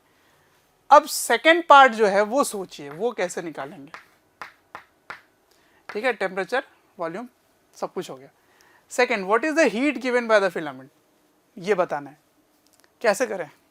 तो देखिए जब भी इस टाइप के क्वेश्चन आएंगे ना तो वहाँ पे फर्स्ट लॉ लगाने की कोशिश करो, फर्स्ट लॉ ऑफ थर्मोडायनेमिक्स, वहाँ से कोशिश करो। बट हमें प्रोसेस ही नहीं पता यहाँ पर, क्योंकि वर्क कैसे निकालेंगे, है ना। डेल्टा क्यू निकालने के लिए डेल्टा यू चाहिए, तो डेल्टा यू तो हमने निकाल लिया। कैसे? Delta U is always N C V delta T. तो सी वी हमें पता है क्योंकि H2 है, डेल्टा टी पता है क्योंकि फाइनल टेम्परेचर मुझे पता चल गया है, तो डेल्टा टी पता है। पर अगर वर्क नहीं पता रहेगा तो मैं तब मैं क्यू नहीं निकाल पाऊंगा, और वर्क तभी पता कर पाएंगे जब हमें प्रोसेस पता हो। तो यहाँ पर आके फंस जाएंगे। तो मैं एक ट्रिक बताता हूँ आपको, जो इस क्वेश्चन के थ्रू आपको एक स्टेप भी मिलने वाला है कभी भी इस टाइप के क्वेश्चन को कैसे अटेम्प्ट करते हैं। तो देखिए, क्योंकि यहाँ पर दो ही सिस्टम इन्वॉल्व हैं, system A and system B, इसीलिए इस वॉल पे वर्क जो है वो सिस्टम ए भी कर रहा है और सिस्टम बी भी कर रहा है। देखिए ध्यान से, दोनों कर रहे हैं, बट अल्टीमेटली ये इधर चला जाता है, इस साइड चला जाता है। तो अगर आप सिस्टम ए पे बैठकर ऑब्जर्व करेंगे तो work done by system A और work done by system B में एक फर्क क्या होगा, ये इसका नेगेटिव होगा, क्योंकि बी ने जितना वर्क किया है वो ए के पॉइंट ऑफ व्यू से देखा जाए तो work is done on A हो रहा है, work is done by A नहीं हो रहा। जब आप बी के पॉइंट ऑफ व्यू से ऑब्जर्व करेंगे तो work done on system A B कर रहा है ना। तो आप कह सकते हो कि work done by system A is negative of work done by system B. तो बी ने जो वर्क किया वो ए के लिए ऑन द सिस्टम हो गया। और हमेशा जब फर्स्ट लॉ लगाते हैं तो work done by the system की बात करते हैं, या फिर साइन कन्वेंशन के थ्रू अगर बात करो तो इधर से जो आप वर्क कर रहे हो वो इधर से अगर ऑब्जर्व कर रहे हैं तो वो नेगेटिव होगा। सही है, तो आप बिल्कुल बोल सकते हैं, क्योंकि ये मूवेबल है और स्लो मूवमेंट है, इसीलिए जितना फोर्स इधर साइड से लगाया जा रहा है, समझ लो लॉजिक क्यों ये इक्वल हुआ, क्योंकि जो बी साइड से जो फोर्स लग रहा है वही ए साइड से फोर्स लग रहा है, क्योंकि इक्विलिब्रियम स्टैब्लिश है। अब ए का वर्क डन क्या होगा, एफ डॉट डी एस, तो जिधर फोर्स उधर ही डिस्प्लेसमेंट हो रहा है अगर ए से ऑब्जर्व करो तो, लेकिन बी से ऑब्जर्व करो तो फोर्स इधर है, डिस्प्लेसमेंट इधर है। और ये फोर्स ऐसा क्यों होता है, क्योंकि मैंने बताया था प्रेशर का फोर्स हमेशा सरफेस के परपेंडिकुलर और दबाने की कोशिश करता है। तो यहाँ गैस का प्रेशर इसको दबा रहा है, कंप्रेसिव हो रहा है और ये एक्सपैंड होना चाह रहा है, लेकिन इधर का फोर्स है लेफ्ट और डिस्प्लेसमेंट है राइट, इसलिए वर्क डन इज नेगेटिव। तो बी का वर्क डन नेगेटिव है, ए का वर्क डन पॉजिटिव है। तो negative of work done by B is actually work done by A. ठीक है, तो वही बात है, जैसे आप किसी ऑब्जेक्ट को ऐसे ऊपर ले जाते हैं तो work done by gravity is negative of work done by external force. तो दोनों का मैग्नीट्यूड सेम है, बट जस्ट साइन में आपने चेंज कर दिया है। तो अब मेरे लिए काम आसान हो गया कि बी का वर्क डन निकालना मेरे लिए पॉसिबल है, because B is an adiabatic process. तो बी का वर्क डन क्या होगा, आप कोई भी टर्म ले लीजिए, आपको प्रेशर पता है, वॉल्यूम पता है, फाइनल प्रेशर पता है बी का, फाइनल वॉल्यूम पता है बी का, तो आप कंपेयर कर सकते हैं वर्क से। कैसे होता है, एडियाबैटिक प्रोसेस का वर्क हमें पता है, वो क्या होता है, P1 V1 minus P2 V2 divided by gamma minus 1। सही है, तो आप बी के लिए वर्क निकाल लीजिए जिसमें आप हीलियम का गामा रखेंगे और वही मैग्नीट्यूड नेगेटिव में करके आप सीधा कहाँ ले आइए, सिस्टम ए के लिए। अब आपके दिमाग में ये डाउट नहीं होना चाहिए कि सर यहाँ H2 है तो गामा आप हीलियम का लेंगे तो अलग नहीं हो जाएगा। ओवरऑल सॉल्व करने पे जितना वर्क इसका है उतना ही इसका होगा, क्योंकि मैं फोर्स की बात कर रहा हूँ और डिस्प्लेसमेंट देख रहा हूँ। ठीक है, तो इस सिस्टम से ऑब्जर्व करेंगे तो इस सिस्टम के लिए इसका वर्क नेगेटिव होगा और दोनों का मैग्नीट्यूड सेम होगा बट साइन डिफरेंट होगा। ठीक है, तो कभी भी क्वेश्चन ऐसे आए जिसमें दो ही सिस्टम हो, पिस्टन मूव कर रहा हो, तो एक साइड से अगर ऑब्जर्व नहीं कर पाते हैं, डिफिकल्ट होता है, तो दूसरे साइड से उसका वर्क उसके लिए नेगेटिव साइड में पुट करके प्रोसीड कर सकते हैं। तो अपना काम हो गया आसान। इसका वर्क डन आपने निकाल लिया, P1 V1 by P1 V1 minus P2 V2 by gamma minus 1, because work done in adiabatic is this only. इसके वर्क को यहाँ पे पुट करो और फर्स्ट लॉ लगा दो, Q equals to du plus TW, है ना, या delta Q equals to delta U plus delta W। तो आपको डेल्टा U पता है, डेल्टा U क्या होगा, अब H2 के पॉइंट ऑफ व्यू से देखोगे, डेल्टा W इसका नेगेटिव वर्क इसमें डाल दोगे, डेल्टा Q निकल आ गया, क्योंकि इंटरनल एनर्जी पता चल जाएगा चेंज कितना हो रहा है, टेम्परेचर में चेंज पता है आपको, और फिर वर्क डन आपको उसका नेगेटिव पता है, डाल दो, हीट आ जाएगा। तो मैं आपके लिए छोड़ रहा हूँ, इसको करो, कॉपी कर लो पहले, फिर उस क्वेश्चन को करो, फिर मैं उसका फाइनल सोल्यूशन बोर्ड में लिख दूंगा। ठीक है, चलिए कॉपी कीजिए। तो चलिए बच्चों साथ में सॉल्व करते हैं। सबसे पहले work done in chamber B, ठीक है। ये कैसा है, एडियाबैटिक प्रोसेस। तो वर्क डन क्या लिखेंगे, बी के लिए क्या होगा, P1 V1 minus P2 V2 by gamma minus 1, ठीक है। अब वर्क डन बी के लिए जब देखो तो ये कैसा है, हीलियम है तो मोनो एटॉमिक आएगा। ओके, तो आइए सॉल्व करते हैं। तो work done in B, initial pressure P0, initial volume V0, final pressure is 32 P0 और final volume is V0 by 8, ठीक है, अपॉन गामा माइनस 1। तो मोनो एटॉमिक का गामा होगा 5/3 माइनस 1, है ना। ये हीलियम का गामा लोगे यहाँ पे। ओके, ये हीलियम का आएगा and helium is mono atomic, ये आने वाले, ठीक है, 5/3। अब इसको एलसीएम ले लीजिए तो कितना हुआ, 3, 5 में से 3 गया 2, 2/3।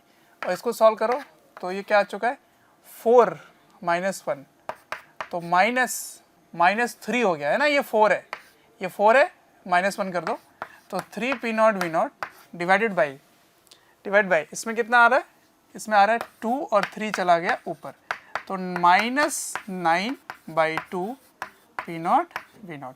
ये है वर्क डन बाय बी, ठीक है। अब आप लगाओगे first law in chamber A, तो delta Q A is delta U A plus delta W B. B का आपको नेगेटिव करना पड़ेगा, सही है। तो इस जगह आप लगाओगे इसके लिए, ए के लिए H2 लोगे, है ना। तो यहाँ लिखेंगे NCV delta T plus that is minus of work done by B. यही चीज़ यहाँ पर करना है ना। A is minus of work done by delta B, मतलब बी का वर्क डन। तो N और ये CV लगाओगे, किसका लगाओगे, डायटोमिक का। तो डायटोमिक का CV कितना होता है, 5/2, तो ये हो गया 5/2 R, और डेल्टा टी कितना हो चुका है, 60 माइनस 1 T0, है ना। 60 T0 हो चुका था, उसको T0 से माइनस करोगे और ये हो जाएगा प्लस, क्योंकि ये माइनस था, तो 9/2 P0 V0। अब इस जगह क्या लिख सकते हैं, ये हो गया 59 और इसको 5/2 को बाहर रख ले, तो 5/2 NR T0 into 59, okay, plus 9/2 P0 V0। अब देखो NR T0 इस जगह क्या लगा सकते हो आप, इनके बीच में आपस में रिलेशन क्या है, P0 V0 equals to NR T0, ये चीज हमें पता है।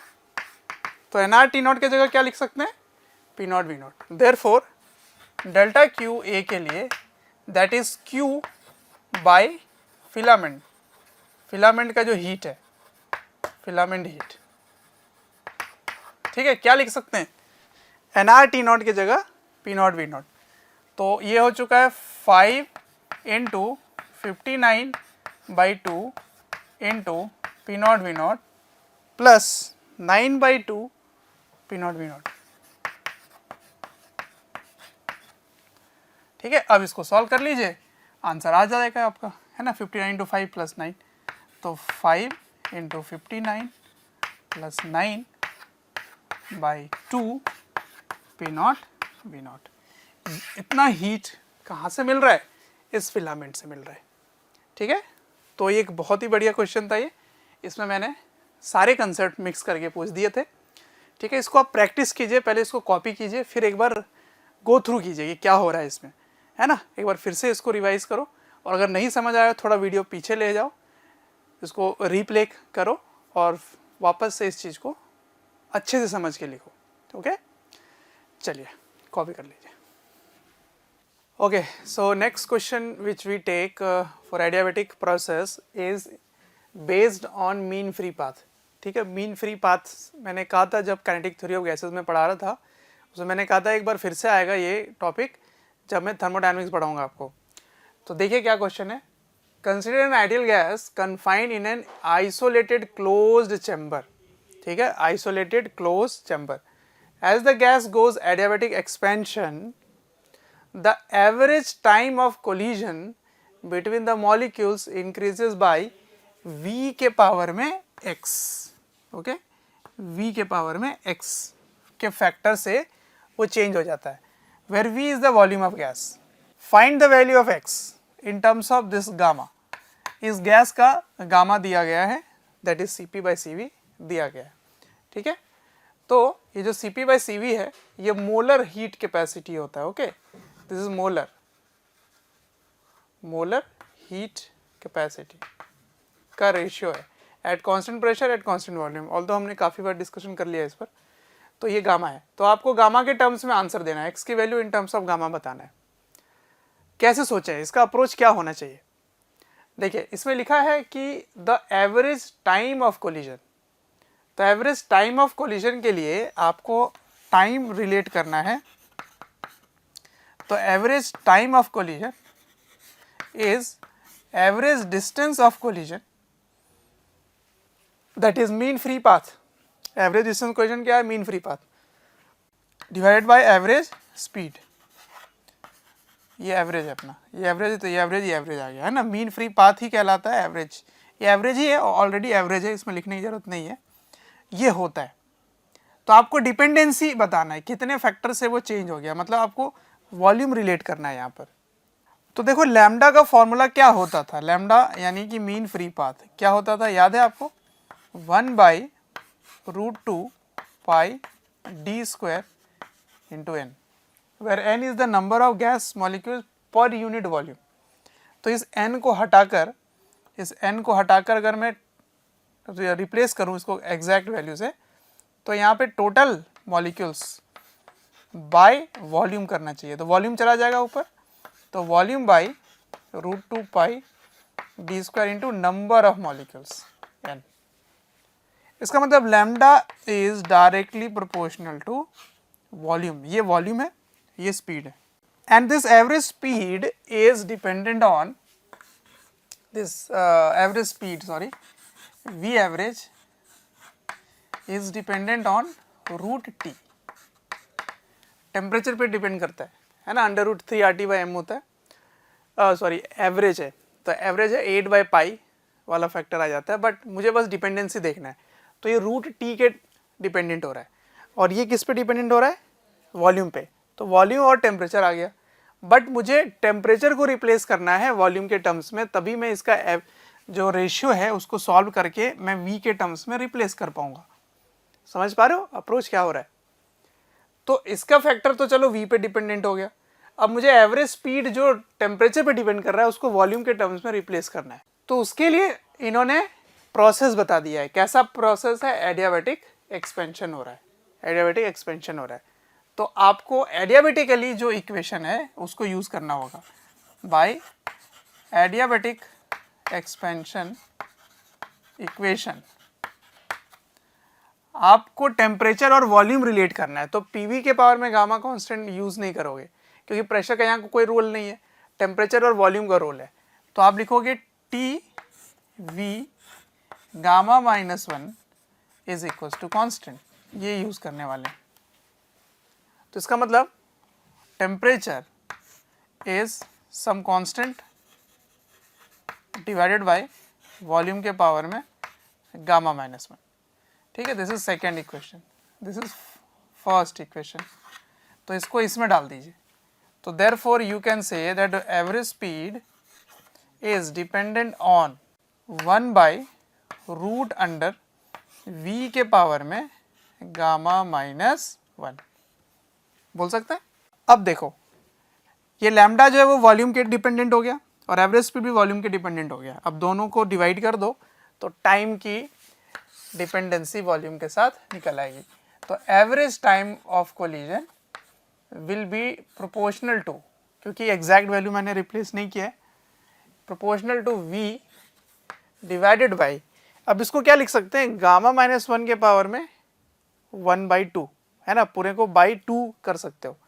रूट है तो बाई 2 कर सकते हैं यहाँ पे.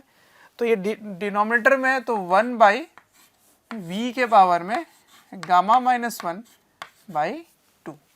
तो ये ऊपर चला जाता है डिनोमिनेटर का डिनोमिनेटर, तो average time is dependent on v1 रहेगा और ये ऊपर आ जाता है प्लस गामा माइनस 1 बाई 2। अब एलसीएम ले लीजिए, तो 2 माइनस 1 1 हो गया, तो that is equals to v के पावर में, है ना, 2 माइनस 1 इज 1, तो गामा प्लस 1 बाई 2, ये हो गया आपका average time.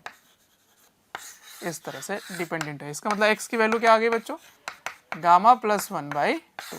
This is your answer. तो ये काफ़ी कॉमन सा क्वेश्चन है जिसमें या तो टाइम पूछते हैं या फिर एवरेज कोलिजन या मीन फ्री पाथ पूछते हैं। मीन फ्री पाथ डायरेक्ट पूछ देंगे, तो आपको वॉल्यूम को टेम्परेचर के टर्म्स में रिप्लेस करना है या टेम्परेचर को वॉल्यूम के टर्म्स में रिप्लेस करना है। उसके लिए आपको प्रोसेस का नाम दे देंगे। मैक्सिमम केसेस में एडियाबेटिक प्रोसेस ही मिलेगा आपको, तो आप रिप्लेस करके इसको सॉल्व करके आप बता सकते हो डिपेंडेंट कैसे हो रहा है। ओके, ठीक है, इसको आप कॉपी कीजिए। एक क्वेश्चन और लेते हैं एडियाबेटिक पर। कभी कभी आपसे वर्क डन पीटी ग्राफ में पूछ सकते हैं, ठीक है। जैसे ये पीटी ग्राफ है और ये एक साइक्लिक प्रोसेस है और आपसे वर्क कैलकुलेट करना है, ठीक है। Calculate the work done by the gas in given cyclic process, n moles given है। तो ऐसा नहीं कि आप इसका एरिया निकाल देंगे तो वर्क डन कैलकुलेट हो जाएगा, नहीं, यहाँ पे मिस्टेक हो जाएगी आपसे, क्योंकि पीवी ग्राफ अगर होता तो फिर area inside this graph would have been correct. तो फिर इसको कैसे कैलकुलेट करें? अब इसको पीवी में कन्वर्ट करने जाएं क्या? उतना करने की जरूरत नहीं है। आप अगर एक एक प्रोसेस में वर्क निकाल लेंगे तो आंसर हो जाएगा। तो देखिए ए टू बी कैसा प्रोसेस है, ए टू बी कैसा प्रोसेस है और सी टू डी कैसा प्रोसेस है, ये देख लो आप। तो देखो पीटी ग्राफ में ओरिजिन से पास होता हुआ जो लाइन होता है वो होता है P by T is constant. तो पी बाई टी कॉन्स्टेंट का मतलब हो गया कैसा प्रोसेस, आइसोकोरिक प्रोसेस, सही है, आइसोकोरिक प्रोसेस। तो क्योंकि ये आइसोकोरिक प्रोसेस है इसीलिए work done A to B and C to D is 0, इसका वर्क डन 0 हो गया। अब आपको बी टू सी और डी टू ए का वर्क डन निकालना है, ठीक है। तो वर्क डन या मैं पहले प्रोसेस की बात कर लेता हूं। तो B to C and D to A कैसा प्रोसेस है, क्या कांस्टेंट है इसमें, प्रेशर कांस्टेंट है। देखो दोनों में प्रेशर कांस्टेंट है, तो this is an isobaric process. तो आइसोबारिक प्रोसेस के लिए वर्क डन क्या होता है, वर्क डन होता है एन आर डेल्टा टी, ठीक है। क्योंकि ये पीवी नहीं है, टेम्परेचर के बारे में पता है, तो आप यही फॉर्मूला लगा दोगे। तो work done B to C क्या लिखेंगे आप, B to C is N R T three minus T two, और D to A is N R final minus initial T1 minus T4, ठीक है। हमेशा फाइनल माइनस इनिशियल करेंगे क्योंकि ये एरो ऐसे जा रहा है, तो 3 माइनस 2 और 1 माइनस 4 होगा इसमें, ठीक है। तो total work done in the cyclic process, complete cyclic process will be, बस इन्हीं दोनों का सम, क्योंकि इसमें तो वर्क डन 0 हो गया, तो कंप्लीट में जब आप जोड़ेंगे आपका टोटल वर्क आ जाता है। तो आप कैसे लिखेंगे, N R T3 minus T2 plus N R T1 minus T4। अब इसको आप कंप्लीट अगर पॉजिटिव वाले को पहले लिख लें और नेगेटिव को बाद में, तो क्या लिखेंगे, T1 plus T3 minus T2 minus T4, ये हो गया अपना कंप्लीट वर्क डन, ठीक है। इसी तरह से आपको VT ग्राफ भी दे सकते हैं, है ना, VT ग्राफ। और अगर VT ग्राफ में ऐसे इस तरह से ग्राफ बना के पूछें आपसे, तो कैसे प्रोसीड करोगे आप? इस बार अगर आप देखो तो ए बी सी डी में ए बी प्रोसेस कैसा है, इस बार V by T is constant, V by T constant मतलब ये आइसोबैरिक प्रोसेस हो गया।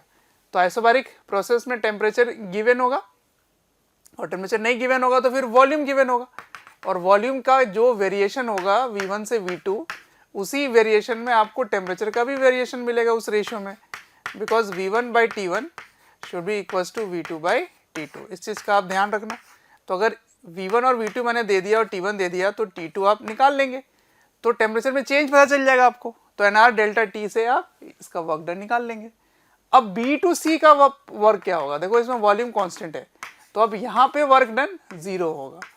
Y? Because volume is constant, इसीलिए। ठीक है। Similarly D to A work done will be 0, okay. और C to D is isobaric process, isobaric. तो isobaric के लिए आपको वर्क डन क्या लिखना होगा, NR डेल्टा T। तो आपको फाइनल टेम्परेचर चाहिए होगा, तो फाइनल टेम्परेचर कैसे निकालेंगे, फिर से आपको वैल्यूज गिवन होंगे कि इस जगह का वॉल्यूम कांस्टेंट था, ठीक है। तो वॉल्यूम कांस्टेंट में टेम्परेचर का वेरिएशन क्या होगा वो काम आप कर देना, क्योंकि आपको प्रेशर पता होगा, P by T equals to constant लगाओगे उस केस में, तो कुछ ना कुछ वैल्यूज जरूर गिवन होगी जिससे आप टेम्परेचर का वेरिएशन आप निकाल लेंगे। जैसे मैंने यहाँ पे सारे टेम्परेचर दे दिया था, इसमें हो सकता है वॉल्यूम ही केवल दिया जाए, ठीक है, और इस जगह का टेम्परेचर दिया जाए, इस जगह का टेम्परेचर दिया जाए, तो इस जगह का आप निकाल लेंगे, ठीक है। तो इसी तरह से क्वेश्चंस किए जा सकते हैं कि इस जगह का टेम्परेचर दे देंगे तो आप यहाँ निकाल लेंगे, कौन सा, यही फॉर्मूला लगाएंगे, V by T equals to constant, तो V2 by T2 equals to V3 by T3, इस तरह लगा दोगे आप। तो किसी भी तरीके से टेम्परेचर आपको पता होगी, ओके, ताकि आप आइसोबारिक में वर्क डन लिख लें और आइसोकोरिक में वर्क डन 0 होगा। इसमें ना आइसोथर्मल हो रहा है ना ही एडियाबैटिक हो रहा है, ठीक है। तो ये था अलग का क्वेश्चन, ठीक है, अलग टाइप का क्वेश्चन था। तो स्टूडेंट आज का लेक्चर यहीं एंड का करते हैं। अब नेक्स्ट लेक्चर में हम लोग सीखेंगे कि फर्स्ट लॉ के एप्लीकेशंस क्या क्या होंगे, फेज चेंज वगैरह, ये सारी चीज़ें हम डिस्कस करने वाले हैं, ओके। चलिए फिर see you in the next lecture, bye bye.